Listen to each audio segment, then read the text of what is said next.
We've got the XJC front cross member ready. It's the build process is well on its way. I mean, just look at these discs. I mean, come on. You know, that shouldn't be on a 1977 car, but that's what's happening. The brakes are down there. We've got to get them refurbed, but that's all work in progress. We've got loads of shiny bits back from the vapor blasters for the engine. The engine block's over here. So that builds in process. We've got a bit more cleaning to do on that. We've got to acid dip it yet, just to make sure it's really, really clean. Ready for the job. Loads of plated parts.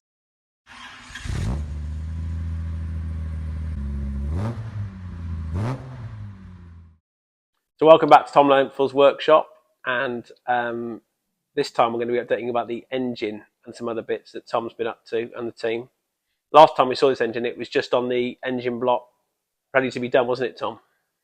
It was on the engine stand. Sorry, yeah. It's engine stand, apologies. So the last time we looked at it, it was just, well, it was ready to be stripped apart.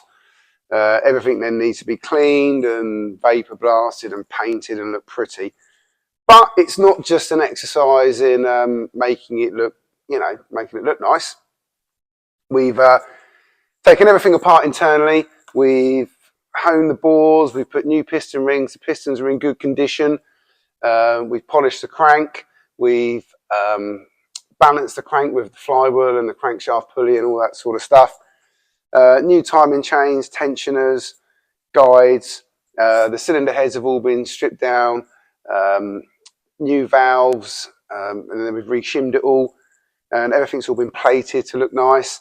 The supercharger's been stripped, cleaned. Thankfully the charger was in good nick, so that's just had a lick of paint and then reassembled. Fresh oil in it, that kind of stuff. The bigger pulley's been put on the crank as well, so that'll give it a little bit more boost. Yeah. And then we're going to put the bigger electronic throttle body on it, which, if you come around here, James, come on, have a whiz around here, mate.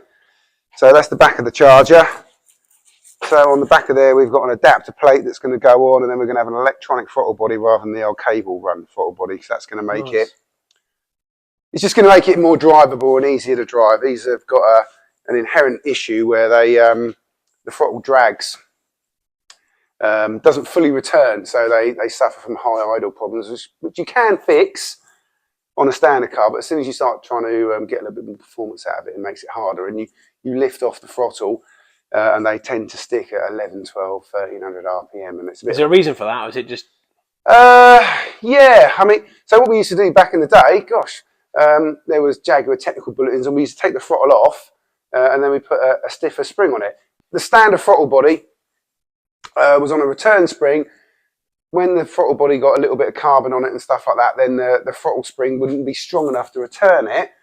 Plus the draw of the supercharger, i.e. sucking in extra air, would hold the throttle open at touch, and you used to have to give it a blip on the throttle, and then it would turn back to normal idle. Okay. So we used to put a bigger spring on them and then do an electrical engine setup on them, which was basically resetting the little stepper motor inside the throttle to get the idle correct. But it was never... It was almost like a reoccurring problem, and as the components got older and more worn, it becomes more of an issue, and it's been harder and harder over the years to find throttles and make throttles work to the right manner.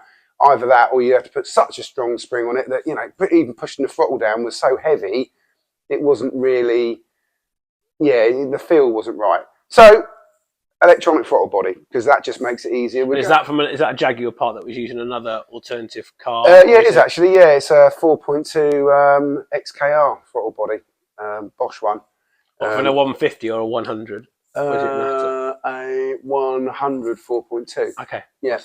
And so that will then give us the control that we want, and we're going standalone engine management with this anyway.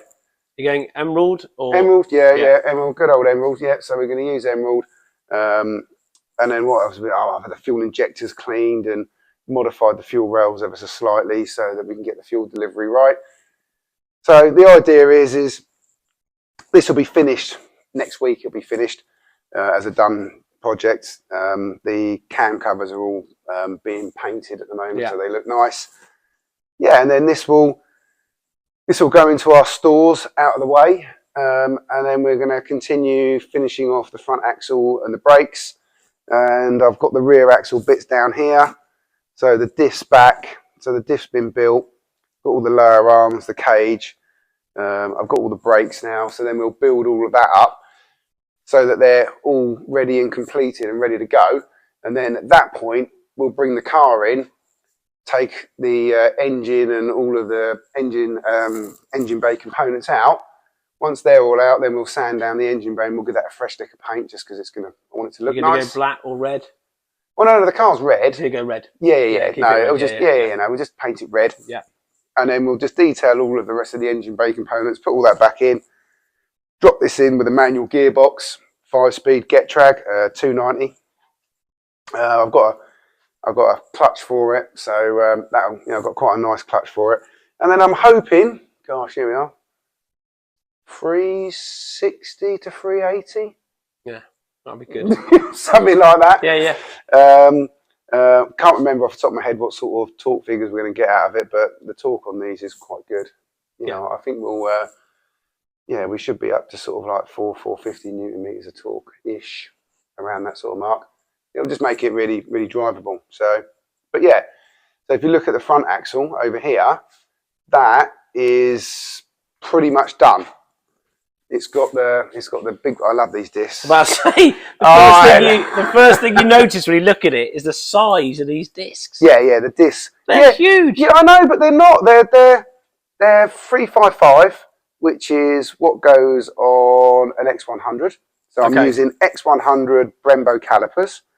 Yes, yeah. So I can actually use X100 standard discs, and then re-drill them, and they'll fit on. But I thought these were Why cool. not? Well, I mean, come on. Yeah. Why wouldn't you want a set of these? So they're going on. The calipers are being refurbed at the moment. The suspension's all been rebushed and powder coated to look nice. Gas adjustable dampers. We got better springs, which will give us better. It's just better for the weight of what we're putting in. So yeah, these springs will give us the correct ride height where we want to be and all the rest of it, and then we'll do a geometry on it. And then the other thing I've done, which I think is quite cool, again, you need to come around here now, James. Come on. I'll also overload some pictures as well. Yeah, that is a later ZF rack. So this era for 1977 XJ Series 2, you would have an Ad West rack. Right. Which is a good rack for the period, yeah. But later on, as things moved on, we went over to a ZF rack, and that's what we put in late XJS's, 95. Okay, so last of run XJS. Okay. Yeah, last run of XJS, yeah. We dumped Ad West and went over to a ZF rack. So I've managed to get hold of a ZF rack, and I've had that overhauled. That's the one that we're putting in. That's going to be... So it'll just make the steering weight a little bit better and all that sort of stuff. The only thing I've really got left to do on this is these nuts on here. I've got to machine them down there. The nylock's not quite going onto the bolt, so I'll put them in the lathe and take about 3 or 4 mil off of them so the bolts go in nicely. I think I've actually got to do that on the bottom arm as well. So this is ready to go. It's looking good. Yeah, this is very, very... where we were in the part 1 of the video. Oh, it was only 3 weeks ago? About to say 3 weeks ago. Yeah, 3 weeks ago, something like that. So this is nearly done. The engine's nearly done. And then the rear axle stuff down here is all prepped and ready to go. So once I finish these 2 units, then I'll start on that. And then also you may notice there's there's another. That's the next one. That's a E-Type Series 1 3.8 engine, which I'm rebuilding for a car, which is actually one that we've done a video on. Actually, it's the grey 3.8 500 coupe. Yeah, I know the one. Yeah. That's the engine for that. Okay. So that's the next engine for us to strip down and do and make work. So yeah. So look, there you go. Quick update on what we've been up to then. I say we, the royal we. Yeah. So yeah, XJR. No, XJCR. XJCR. There's the dyslexic in me coming out. So the XJCR project is coming on quite nicely, and mechanically speaking, we should be done in a couple of weeks, ready to start thinking about installing all of this, and then we'll start on with the mammoth piping up and electrical tasks to get it all working. I think the other thing as well that's interesting about this, as we were discussing, is the fact that this is very adaptable into I think we've got 5 different cars, didn't we? This would fit into this conversion or this power plant and this engine, AJ16 engine, they put in the very last of XJS. Okay. Yes. And non-supercharged, obviously. Non-supercharged, yeah. A bit like exactly the same as what we got in the XJS race car. Yeah. Right. So it's a good question. This I like this. Well done, James. That front axle went from Series 1 XJ, so 1968. Yeah. Right the way up to last of line XJS, so to 1996. Yeah. So it had a good run, to be fair. But the great thing about it is the mounts on a Series 2 XJ, the mounts off of an XJS bolt straight onto an XJ. Yeah, this is what we said in the first video. Yeah. So it literally just slots straight on, and all I've got to worry about is the gearbox mount. Yeah. So as far as conversions go in my world, this is about as easy as it gets in terms of fabrication and making things fit. There is piping up to do to get the heaters working and the cooling system working. There's obviously a lot of electrics to go in, a lot of wiring for the engine management and stuff like that. But in terms of literally dropping an engine into a car and a set of axles into a car, this is just a straightforward bolt-up job. It's a nut and bolt job. But this could then, in that vein, then you've got a Series 1 XJ6, Series 2 XJ6 and Coupe, which is what we're doing here, the Coupe. Yeah, we're doing a Coupe, yeah. Series 3 XJ6. Yeah. XJS. Any XJS. So it sort of covers all those cars, doesn't it? Yeah. So you're looking at, anything of that era from 68 right the way up to 96. It won't do an XJ40 though, will it? XJ6. No, XJ40 had a totally different axle. I'm not saying it isn't doable. An XJ40 did have the AJ6 engine, which is a slightly earlier version of this. So I'm fairly confident that you could drop this into an XJ40, no problem.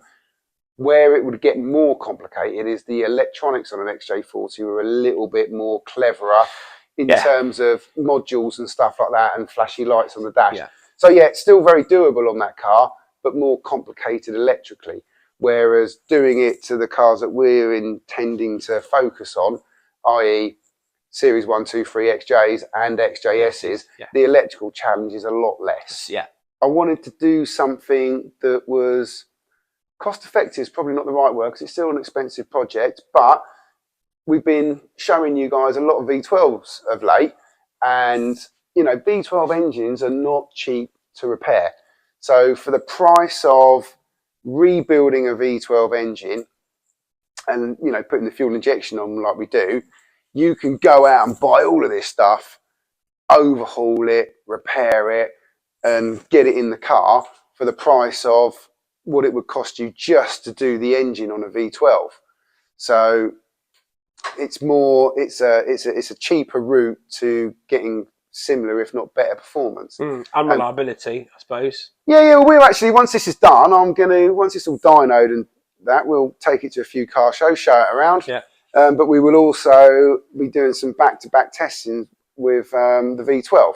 Yeah. So we'll test it up against the Lister. No doubt we'll end up testing it up against Harry's car. Yeah. That'd be really interesting. Yeah. So yeah, it's going to be a really good comparison. So yeah, I think it's a more financially stomachable project if going down the V12 route is a little bit extreme for you.